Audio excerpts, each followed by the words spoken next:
Alright, we're going to need some cheese. We use both this Aldi cheese and mainland cheese mixed together. A grater, sharp knife and a cutting board. A fork for your pasta and something to cook it in. I use both elbow pasta and also macaroni. Salt so your pasta doesn't stick together. Boiling water. Mixed herbs, black pepper, all-purpose seasoned salt and Moroccan seasoning. Quarter cup of plain flour. A whisk and butter knife. Nuttalex. Normal and panko breadcrumbs and full cream milk. Finally, a strainer and a small baking dish. You want to cut your cheese into a couple of blocks so we can grate them. You're not having to hold a giant block of cheese. If you do end up with some leftovers, just chuck it in a container for next time you need some cheese. I cook my pasta in the microwave, so I'm just going to boil some water, grate my cheese,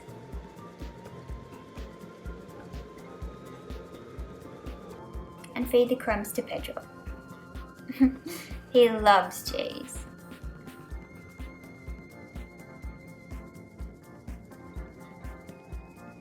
Next, I measure out 250 to 265 grams of pasta, mainly my macaroni with a little bit of the elbows.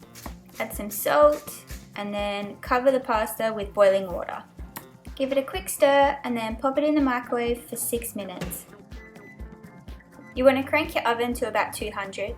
Set your stove to medium-high and start adding your butter. I kind of eyeball this recipe, but you want to add about 1/4 cup of butter. Let it melt, and once it starts to bubble, you want to add in your flour. Now you do want to whisk this in pretty quick. You're trying to go for a nice smooth consistency, so you don't want any lumps. It's going to make your sauce really gross. So you want to just keep stirring this for a minute or two until it's nice and smooth. Until it looks a little like this. Now really quickly you want to add in your salt, pepper. I like a lot of pepper in mine. Like a lot of pepper. Mixed herbs, a pretty decent amount.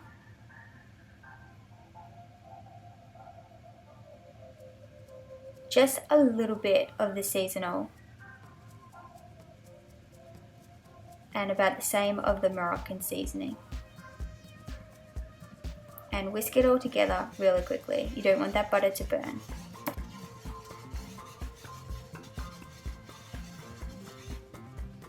As soon as all your seasoning's mixed in, you want to grab your milk and add it in 1 cup at a time. I found full cream works better than light in this recipe. It makes the sauce so much creamier. You want to slowly pour the first cup in as you're whisking, and you want all of that butter flour mixture to melt into the milk. You need to keep stirring this until it's smooth. It should start to thicken quite quickly, and that's when you want to add your 2nd cup of milk. This one you can dump in a bit quicker, but you want to keep stirring it at this point. It'll get quite thin. You want to make sure that it's all mixed in really well and there's no lumpy bits. This is a quick recipe and it does require that you stay here and keep stirring this. Please do not get distracted, you will ruin it. So about this time the microwave should have stopped on the first 6 minutes. Just grab your pasta out, give it a quick stir and put it back in for 3 more minutes. Then go straight back to your sauce and keep stirring. This part does take a couple of minutes, so you don't have to stir the entire time. As you can see, I'm stopping and starting a little bit, but just keep a really good eye on it. Do not leave the kitchen. You want to keep the heat on the sauce and keep stirring until it starts to thicken up. If it gets too thick, just add a little more milk and keep stirring. Your sauce should be about ready the same time the microwave ends. As you're grabbing the pasta out of the microwave, it might be a good idea just to turn your sauce down to low. You want to strain your pasta out and just set it aside. Then get straight back to stirring your sauce. By this point, it should start to thicken up quite nicely. If it's gotten a little thick, add some more milk. Now with your sauce simmering on low, you want to go add your pasta into your baking dish, make sure it's pretty even, and then dump your cheese in. For a measurement, I use about 4 of my handfuls, so I don't know how much that is.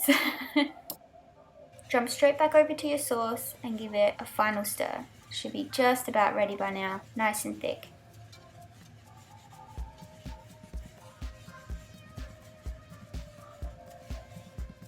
Turn your stove off and you want to take the sauce straight over to your cheese and pasta.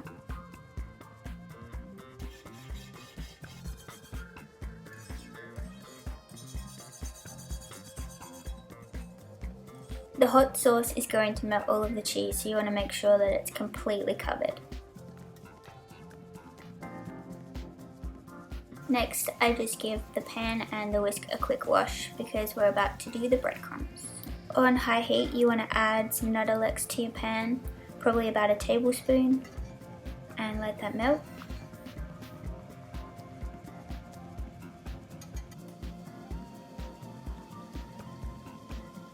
For the breadcrumbs, I use just some normal breadcrumbs and also some panko. It just adds a little bit of extra texture. Again, I kind of eyeball this, about half a cup, maybe a little bit more. I like my mac and cheese crunchy on the top. Add in some pepper, a little bit of salt, Moroccan seasoning,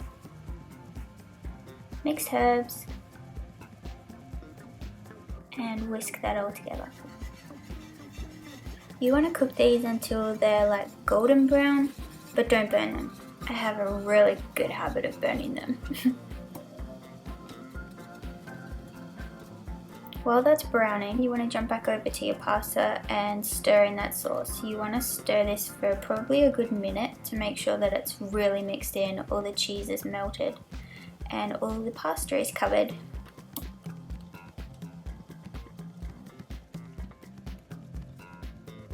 And once it's all mixed in, you want to smooth out the top, ready for your breadcrumbs.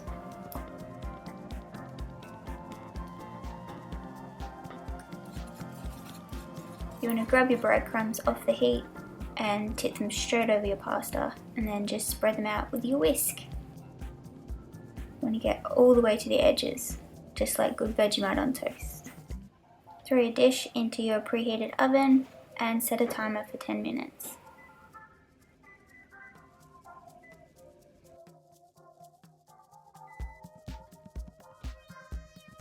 Personally, this dish is best served piping hot, so I grab it out of the oven and serve it up straight away. Oh my god, yum. Okay, so here comes the best part. There's going to be a crunch from the breadcrumbs and the squelch from the cheesy sauce.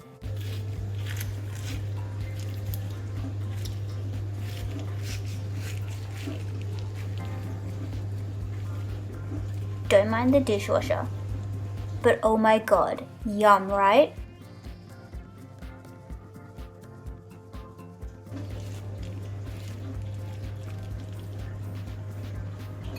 Every time I make this dish, Angus is always happy to have a bowl. I make this recipe at least once a week. It's just like the ultimate in comfort food, and I swear to god, it never gets old. Also, this makes a lot of pasta, so it would do like several meals, for me especially, maybe not Angus.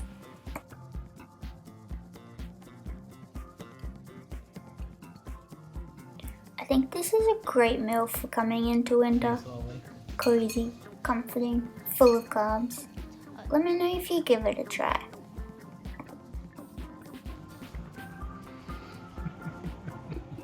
Okay.